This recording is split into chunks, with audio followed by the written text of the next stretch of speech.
Party वाला था। Party वाला आप समझते हो कि मजदूर, सामान उठाकर दूसरों के यहाँ पहुंचाना, मजदूर टाइप का। बेटे के दिल में कुढ़न थी, मेरा बाप दूसरे का सामान उठाकर दूसरों के घर पे पहुंचाता है, काश मुझे इतनी दौलत मिल जाए कि मेरे बाप को मैं इस काम से छुट्टी दिला दूं। वो रोजाना देखता था, बाप की तमन्ना थी मैं अपने बेटे को पढ़ाऊं। बाप ने मेहनत की, मजदूरी की, बेटे को पढ़ाया। 10वीं के बाद बच्चे के जहन के अंदर आता है कि मैं अपने बाप को मजदूरी से छुड़ाना चाहूं तो मेरे पास इतनी दौलत नहीं कि कोई कारोबार शुरू कर सकूं। अब एक ही तरीका है, तालीम में मेहनत करूं, टॉप पोजीशन हासिल करूं और उसके बाद मैं अपने बाप को इस काम से छुट्टी दिला सकूं। मेहनत की उसने, 12वीं में अच्छे नंबरों से पास हुआ।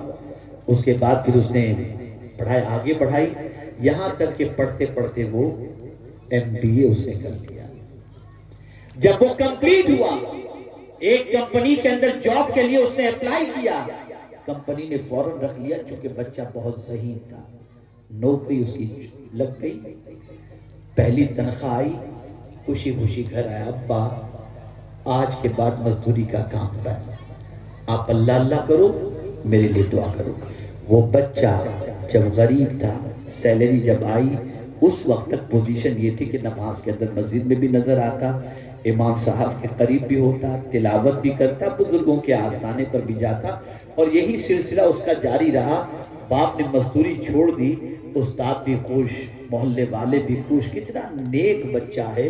और ये कमाने के बावजूद, अच्छी तनख्वाह के बावजूद भी नमाज का पाबंद, आस्थानों का पाबंद, तिलावत का पाबंद, जिंदगी गुजर रही है, गुजर रही है, गुजर रही है। यहाँ तक कि बाप ने कहा कि बेटे अब तेरी शादी में करना चाहता हूँ। उसने कहा अब्बा मेरी तमन्ना है कि पहले आप और अम्मी हज कर लें, फिर उसके बाद मेरी शादी। अब्बा ने, अम्मी ने कहा ठीक है। दोनों को बच्चे ने हज करा दिया, दोनों ने हज कर लिया। खुशी की लहर दौड़ी हुई थी मुआशरे के अंदर और हर कोई कह रहा था तुम कितने खुश नसीब हो, अल्लाह ने तुमको इतना अच्छा बेटा अता किया। जिंदगी गुजर रही है, गुजर रही है, गुजर रही है। शादी हुई, शादी के बाद बच्चे हुए, बच्चों को अच्छी स्कूल में उसने एडमिशन दिलवाया। शादी भी बड़े घराने के अंदर अच्छी जगह पर हुई, इसलिए कि बच्चे की कमाई अच्छी थी। उसके बाद बच्चे ने महसूस किया कि अब जो कंपनी में मैं जॉब करता हूँ और मेरी तनख्वाह है, ये तनख्वाह है तो अच्छी, लेकिन अब मुझे मुस्तकबिल का सोचना पड़ेगा। मेरे पास तजर्बा है, मैं किसी बड़ी कंपनी के अंदर अप्लाई करूं, दूसरी कंपनी के अंदर, और अच्छी तनख्वाह की डिमांड करूं ताकि मेरी तनख्वाह में इजाफा हो जाए और मैं अपने बच्चों को अच्छी तरीके से मजीद तालीम के ज़ेवर से आरास्ता कर सकूं। उसने दूसरी कंपनी में अप्लाई किया, उसे जॉब मिल गई और जॉब पहले से डबल तनख्वाह वाली मिली। आराम से वो अपनी जिंदगी गुजार रहा है। एक दिन दूसरी कंपनी के मैनेजर ने इस शख्स से कहा, इस नौजवान से कहा, इस बच्चे से कहा, आज रात को हम लोग साथ में खाना खाएंगे। अब चूंकि बड़ी कंपनी में हैं तो मैनेजर एक दूसरे से दोस्ती करते हैं, ताल्लुकात होते हैं। गए रात को खाना खाने के लिए, होटल में पहुंचे, दोनों दोस्तों ने शराब मंगवाई। इससे कहा कि तू भी शराब पी। कहा भाई मैं तो इन चीज़ों को हाथ भी नहीं लगाता, हराम है हमारे मजहब के अंदर, मैं इसको हाथ भी नहीं लगा सकता। अब देखिए वो दोनों दोस्तों ने इसको कैसे मिसगाइड किया। कहा यार तू आदमी है कि कौन है, इतना पैसा कमा कर एक बीवी पर तू इक्तिफा कर रहा है, पैसे कमा रहा है, ऐश मौज कर, ज़िना कर, आवारा गर्दी कर, खुश रह, ये सारे अपनी ख्वाहिश पूरी कर, और इस तरीके से तू अपने पैसे को एक बीवी बच्चों के पीछे, माँ बाप के पीछे खर्च करता है, कमा के फायदा क्या है। वो उसने नजरअंदाज किया। फिर उसके बाद वो बहुत ज्यादा जोर देते रहे, थोड़ी तो शराब पी ले। उसने कहा नहीं। तो दूसरे ने कहा ये मर्द हो तो शराब पिएगा ना, मर्द है ही नहीं। बस ये चीज उसको लग गई, शराब की बोतल उठाई और उसने फौरन पूरी बोतल पी ली। ये शराब पहली बार दो दोस्तों की संगत की वजह से उसने पी और यही शराब उसकी आदत बन गई। अब सुबह शराब पीता, शाम को शराब पीता, शराब के बगैर रहना उसके लिए मुश्किल हो गया। यहाँ तक कि कंपनी में पता चल गया बॉस को कि ये तो बिल्कुल शराबी हो चुका है। बॉस ने उसको फायर कर दिया, बोले तो हमारी कंपनी के लायक नहीं। अब जब वो जाने लगा तो अपने बॉस से कहा कि मुझे कोई सर्टिफिकेट तो दो ताकि मैं कह सकूं कि मैंने यहाँ पर अच्छी तरीके से काम किया हूँ। कहा तेरे लिए कोई सर्टिफिकेट नहीं है। नतीजतन जिस कंपनी में अप्लाई करता तो पहले से वहाँ खबर पहुँच जाती ये आदि शराबी है, तुम्हारी कंपनी को डुबो देगा। नतीजतन उस बच्चे को कोई काम पर रखने के लिए तैयार नहीं। आहिस्ता आहिस्ता हालत ये होती है کہ پہلے ماں کے زیور بیچتا ہے، پھر بیوی کے زیور بیچتا ہے، تھوڑے دنوں کے اندر مشہور ہو گیا کہ یہ لڑکا تو ایک دم شرابی ہو چکا ہے۔ اللہ اکبر! باپ کی آنکھوں میں آنسو تھے، ماں کی آنکھوں میں آنسو تھے، تڑپتا ہوا باپ کہہ رہا تھا کہ وہ غربت اچھی تھی کہ میرا بیٹا راستے پر تھا، اس دولت نے میرے بچے کو مجھ سے چھین لیا، تباہ کر دیا، برباد کر دیا۔ اب اس کے بعد سچویشن یہ ہوئی کہ اس کی بیوی میکے جانے کو تیار نہیں، بچے اسکول جانے کو تیار نہیں، ماں گھر سے باہر نکلنے کو تیار نہیں۔ ایک عجیب سی کیفیت پورے محلے کے اندر اور پورے معاشرے کے اندر ہو گئی۔ ایک رات وہ بچہ شراب کے نشے میں دھت ہو کر اپنے گھر کی طرف بڑھ رہا تھا، ٹھوکر لگی، گرا اور نالی کے اندر گٹر کے اندر پڑا رہا۔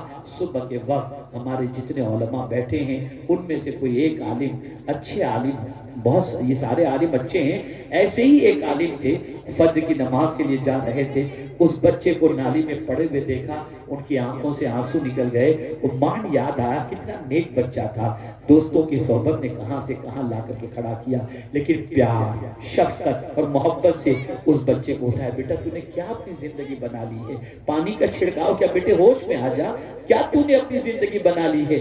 وہ ہوش میں آ کر کہتا ہے حضرت میں شراب چھوڑنا تو چاہتا ہوں لیکن چھٹ نہیں پاتی، کوئی نسخہ ہو، تعویذ ہو تو بتاؤ۔ وہ عالم تھے، بڑے اچھے عالم تھے، بڑے مشفق تھے، انہوں نے کہا ایک نسخہ بتاتا ہوں، شراب کی عادت چھوٹ جائے گی۔ اس نے کہا کہ حضور بتائیے۔ ارشاد فرماتے ہیں بس مدینے کے تاجدار سے اپنا کنیکشن مضبوط کر لے، رسول کی محبت کا چراغ سینے میں روشن کر لے، ہر چیز سے زیادہ ان سے محبت شروع کر دے، شراب کی عادت چھوٹ جائے گی۔ اس لیے کہ تیری شراب تو بعد کی ہے، لیکن وہ لوگ جو پیدائش کے بعد سے شراب پیتے تھے، لیکن جب حضور صلی اللہ علیہ وسلم کی محبت کا جام انہوں نے پی لیا اور جب حضور نے کہہ دیا کہ شراب حرام ہے تو شراب انہوں نے چھوڑ دی۔ تو بھی محبت رسول کا جام پی لے، سرکار کی محبت کا چراغ جلا لے، تیرے لیے یہ چھوڑنا آسان ہو جائے گا۔ آنکھوں میں آنسو آتے ہیں، سرکار صلی اللہ علیہ وسلم سے محبت کا دم بھرنا شروع کرتا ہے اور اس کے بعد اللہ نے شراب سے اسے نجات عطا فرما دی۔ کہنے کا مقصد یہ ہے کہ اے میرے بچوں، دوستی کرنے سے پہلے دیکھ لو، تمہاری زندگی کا پورا کیریئر تباہ ہو جائے گا اگر غلط دوست مل گئے تو، تمہارا فیوچر پورا برباد ہو جائے گا۔ آج ہماری بچیاں غلط دوستی کی وجہ سے ایمان چھوڑ بیٹھتی ہیں، بھاگ جاتی ہیں، یہ نہیں سوچتی کہ ماں نے کتنے ناز سے ہم کو پالا ہے، یہ نہیں سوچتی کہ باپ نے کس طریقے سے دھوپ میں محنت کر کے ہم کو بڑا کیا ہے، کچھ نہیں سوچتی۔ یہ غلط دوستی، غلط صحبت۔ تو آج میرا پیغام یہی ہے، اللہ والوں سے دوستی کرو، رسول اعظم صلی اللہ علیہ وسلم کی محبت کا چراغ سینے میں روشن کرو۔ تعلق قائم کرنا ہے تو اللہ کے رسول صلی اللہ علیہ وسلم سے، اللہ والوں سے تعلق قائم کرو۔ اور آخری بات بس یہ ہے، جانا یہاں سے ضرور ہے، کیا لے کر جاؤ گے اس کا انتظام کرنا ہے۔ آدمی کہتا ہے یہ میرا بنگلہ، یہ میری گاڑی، جب مرتا ہے تو اللہ فرماتا ہے تو کہتا تھا نا یہ میری گاڑی میرا بنگلہ، تیرا تھا تو لے کر جا ساتھ میں،